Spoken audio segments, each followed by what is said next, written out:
खुलुमबाय लोगोफोर, डियार ब्रह्म चेनेलनि खौरां नायगिरि गासैबो रायजो राजा नोंथांमोननिसिम गोजोन फुंबिलिनि गाहाम हामलायथि बावहरग्रोनाय जाबाय।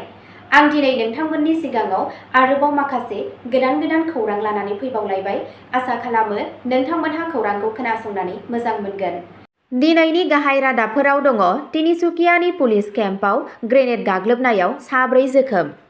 राजिब ब्रह्मआ बिबान एंगारनायनि उनाव बिजेपि दोलोआ BTCआव जेंना सोमजिदों।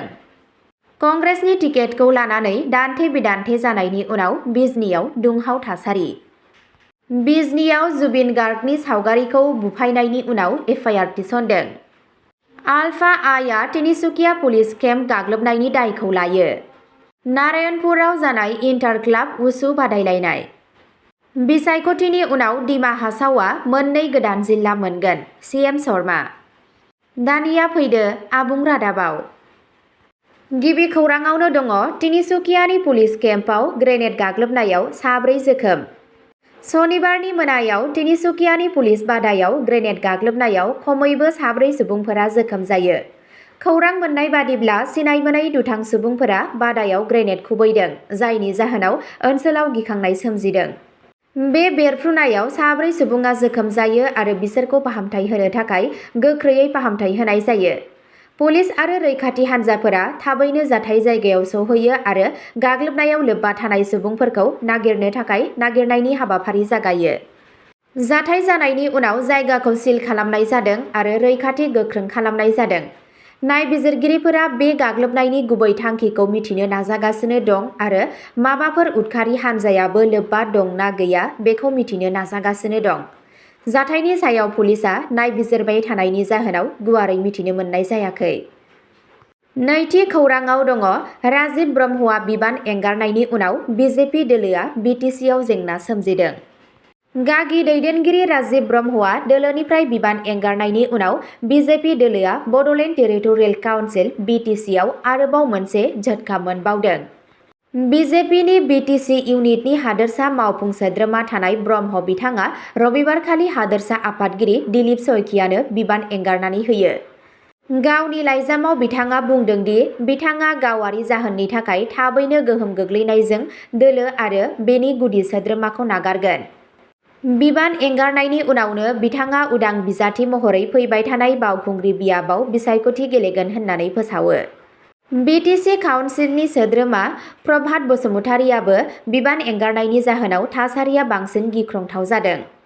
मोनसेनि उनाव मोनसे बिबान नागारनायनि जाहोनाव बिसायख'थिनि सिगां बिजेपि दोलोनि गेजेराव इसिङारि फारागथि सोमजिदों। थामथि खौराङाव दङ कंग्रेसनि टिकेटखौ लानानै दान्थे-बिदान्थे जानायनि उनाव बिजनीआव दुंहाव थासारि। बिसायख'थिनि बिजाथिखौ लानानै कंग्रेस दोलोनि थिरांथाखौ लानानै हेंथा सोमजिनायनि उनाव बिजनीआव दुंहाव थासारि सोमजिदों। मददगिरि आरो दोलोनि मावथिफोरा रागा जोंनानै दाबि खालामदों दि मुं सायख'नायाव जायगानि बिबुंथिखौ नेवसिनाय जादों। खौरां मोननाय बादिब्ला बे दावराव-दावसिनि जाहोनाव दोलोनि मावख'आव दावराव-दावसि सोमजिदों, जायनि जाहोनाव ओनसोलनि गुबुन हान्जानिफ्राय गोख्रों फिनजाथाय जादों। बिजनीआव बिसायख'थिनि सिगां दा बे आयदाया सावरायनायनि मोनसे गाहाय आयदा जानानै फैदों। बे जाथाया दोलोनि माखासे थाखोनि गेजेराव गुदि थाखोआव गोजोननाय गैयैखौ दिन्थियो।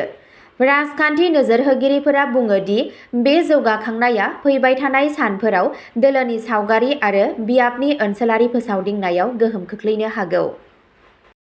गुबुन मोनसे खौराङाव दङ बिजनीआव जुबिन गार्गनि सावगारिखौ बुफायनायनि उनाव एफआइआर थिसनदों।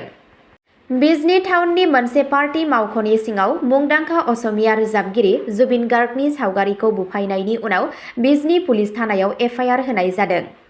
अल आसाम स्टुडेन्टस इउनियन आसु फरायसा दैदेनगिरिफोरा बे खामानिखौ गोख्रों रावजों सोंखारिदों आरो लोब्बा थानाय सुबुंफोरखौ थाबैनो हमनो नांगौ होनना दाबि खालामदों।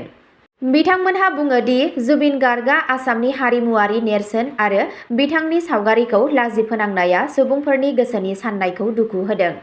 खौरां मोननाय बादिब्ला बिजनीनिफ्राय बिजाथि दैखाङैनि दोलोनि थिरांथाखौ लानानै माखासे अजद होजानाय कंग्रेसनि मावथिफोरा कमला भवनाव थानाय ब्लक कंग्रेस कमिटिनि मावख'खौ बुफाय-बुसि खालामनायनि उनाव बे जाथाया जादों।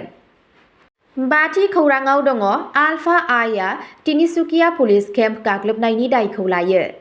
आलफा आइआ तिनिसुकियानि जागुन 10 माइलाव थानाय आसाम पुलिस कमान्ड' केम्पआव गाग्लोबनायनि दायखौ अपारेशन बुज'नि मुं होनानै सिमान लादों। हानजाया फोरमायनाय बादिब्ला रबिबारखालि फुंनि 2 रिंगासोआव पुलिस रौनियाफोरनि हेंथायै थांखिनानै गाग्लोबनायखौ खालामनाय जादों। आलफा आइआ बुंदों दि 2021 मायथाइनि बिधान सभा बिसायख'थिनि उनाव आसाम पुलिसनि सायाव गाग्लोबनायनिफ्राय जानगाराव थादोंमोन, नाथाय अजद होदों दि बेनि सोद्रोमाफोरनि हेंथायै रैखाथि अपारेशननि जाहोनाव गोदान स्ट्राइक खालामनाय जादों। हानजाया 2025 मायथाइनि जुलाइ दानाव ड्रन आरो मिसाइल गाग्लोबनायनि खौरांखौबो मुंख'नानै बुङो दि बेनि माखासे गागि दैदेनगिरि आरो सोद्रोमाफोरनि जिउ खहा जादों। गिबि रिपर्टआव फोरमायनाय बादिब्ला खमैबो 4 आसाम पुलिसनि जवानफोरा जोखोम जादों। जाथायनि उनाव रैखाथि हानजाफोरा अपारेशनखौ गोख्रों खालामो आरो नायबिजिरनायखौ जागायो। गुबुन मोनसे खौरांआव दङ नारायणपुराव जानाय इन्टार क्लाब वुशु बादायलायनाय। गुबुन गुबुन क्लाबनि लाइमोन गेलेगिरिफोरा बाहागो लानानै बाक्सा जिल्लानि नारायणपुराव मोनसे इन्टार क्लाब वुशु बादायलायनाय खुंफुंनाय जायो। बे हाबाफारिया जाखांफुनाय एथलीटफोरखौ ज' खालामदोंमोन, जाय बिथांमोनहा गुबुन गुबुन बादायज्लायनायाव गावसोरनि रोंगौथि, गोहो आरो आब्रुथिखौ दिन्थिफुंदों। कच, सामलायगिरि आरो जायगानि थागिरिफोरा बाहागो लाग्राफोरनि थुलुंगाखांनायखौ बाख्नायदों। बे बादायलायनायनि थांखिया लाइमोनफोरनि गेजेराव वुशुखौ बांहोनाय आरो बिसोरखौ गेलेनाय आरो देहायारि फिटनेसनि फारसे गोसो होनो थुलुंगा होनाय। देरहासारगिरिफोरखौ गावसोरनि दिन्थिफुंनायनि थाखाय बाख्नायनाय जायो, जेराव गासैबो बाहागो लागिरिफोरा गोसो होसारनानै फोरोंथाय होलांबाय थानो थुलुंगा होयो। गुदि थाखोआव गोदान रोंगौथि दिहुननायनि थाखाय बेफोरबायदि हाबाफारिखौ गोनांथार होननानै सानजायो। बे हाबाफारिया ओनसोलाव रंजानाय सोमजिहोदों आरो लाइमोन गेलेगिरिफोरनि गेजेराव मार्शेल आर्टनि बांबोनाय अनसायजानायखौ दिन्थिदों। गुबुन मोनसे खौरांआव दङ बिसायख'थिनि उनाव डिमा हासावआ 2 गोदान जिल्ला मोनगोन। CM Sharma. Assam chief minister Himanta Biswa Sharma बिथाङा मोनसे सुबुं थुबुरमाखौ बिबुंथि लाखिनानै बे बाथ्राखौ फोसावो आरो बुङो दि बे थांखिया खुंथायखौ फोसाबनाय आरो सरकारनि सिबिथाइफोरखौ सुबुंफोरनि खाथियाव लाबोनायनि थांखि। बिथाङा बुङो दि गोदान जिल्ला दाफुंनाया जौगाखांनाय खामानिफोरखौ गोख्रै खालामनायाव मदद होगोन आरो गोजान गोजान ओनसोलफोराव खुंथायखौ गोरलै खालामगोन। बे बिबुंथिया डिमा हासावआव नोजोर बोनो हादों, जेराव सुबुंफोरा गोबाव समनिफ्रायनो साबसिन खुंथायारि राहा लानो दाबि खालामबोगासिनो दं।